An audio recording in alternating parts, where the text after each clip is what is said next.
રાજકોટમાં મહિલા મેયર નયનાબેન પેઢડિયાને આંતરિક જૂથવાદ વધુ નડ્યો હોય તેમ જણાય છે. પછી ભલે તે તેમનો મહાકુંભનો પ્રવાસ હોય કે તેમના પતિ દ્વારા થયેલું ગેરકાયદે બાંધકામ. રાજકોટ ભાજપમાં વ્યાપેલો આ આંતરિક જૂથવાદ આગામી ચૂંટણીમાં પાર્ટીને કેટલો ભારે પડશે તે તો સમય જ કહેશે. રાજકોટ મહાનગરપાલિકાની ચૂંટણીઓને હવે ગણતરીના દિવસો જ બાકી છે. ભાજપના વર્તમાન શાસકોનો કાર્યકાળ 11 માર્ચ 2026ના રોજ પૂર્ણ થઈ રહ્યો છે. જો કે છેલ્લા 2.5 વર્ષ દરમિયાન મેયર નયના પેઢડિયા સહિતના મહિલા કોર્પોરેટરો સતત વિવાદોમાં રહ્યા છે. ખાસ કરીને મેયરનો મહાકુંભ પ્રવાસ અને તેમના પતિ દ્વારા થયેલું ગેરકાયદે બાંધકામ છેલ્લે સુધી ચર્ચાના કેન્દ્રમાં રહ્યા છે.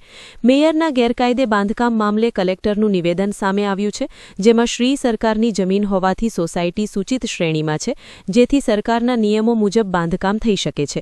રેગ્યુલરાઇઝ પરંતુ વર્ષોથી નવા બાંધકામ પર પ્રતિબંધ હોવા છતાં કોઈપણ પ્રકારના માર્જિન છોડ્યા વગર બાંધકામ કરાતું હોવાનું ખુલતા મેયર વિવાદમાં આવ્યા હતા. જો કે તેમણે નિયમ મુજબ બાંધકામ થતું હોવાનો લૂલો બચાવ કર્યો હતો.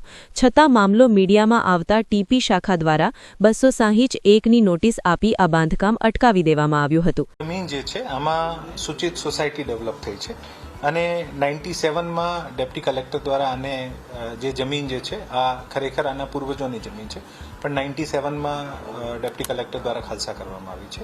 અને આના પછી આ લોકોએ 2017માં અને માટેની એપ્લિકેશન મૂકી હતી, જે રિજેક્ટ થઈ છે. અપીલની જે કામગીરી જે છે આ ઓફકોર્સ પાર્ટી જે પણ હોય અને અપીલના તમામ માધ્યમ જે છે આ ખુલ્લા હોય છે. પરંતુ આપને ખબર હશે કે 2017-18 પછી ઘણી બધી સોસાયટીઓ આના પહેલા આપણે સૂચિતમાં ડેવલપ થઈ છે અને આને માટે સરકાર સૂચિત સોસાયટીને નિયમબદ્ધ કરવાનો એક કાયદો પણ લઈને આવી છે. સો આ પ્રકારનો બાંધકામ છે જે આપણે આખા રાજકોટની પેરીફેરીમાં લાગુ પડે છે કે સૂચિત બાંધકામની શ્રેણીમાં આવતું હોય. તાજેતરમાં મળેલી સંકલન બેઠકમાં મેયર નયનાબેન પેઢડિયાએ માત્ર મહિલા કોર્પોરેટરોનો આભાર માનતા પુરુષ કોર્પોરેટરો રોષે ભરાયા હતા. જો કે ત્યાં દિગ્ગજોની હાજરીના કારણે વધુ એક વિવાદ અટક્યો હતો. આ સિવાય શાસક પક્ષના નેતાએ કરેલી દ્વારિકા અને સોમનાથ જાત્રા પણ વિવાદમાં આવતા લીલુબેન મીડિયા સમક્ષ ભાવુક થયા હતા. તો વજીબેન ગોલતર અને દેવુબેન જાદવના પતિદેવોએ આવાસ ફાળવણીમાં કૌભાંડ કર્યાનું ખુલતા બંને નગરસેવકોને તો પક્ષે સસ્પેન્ડ કરવા પડ્યા હતા. કૌશિક પટેલનો રિપોર્ટ, હિન્દ ટીવી.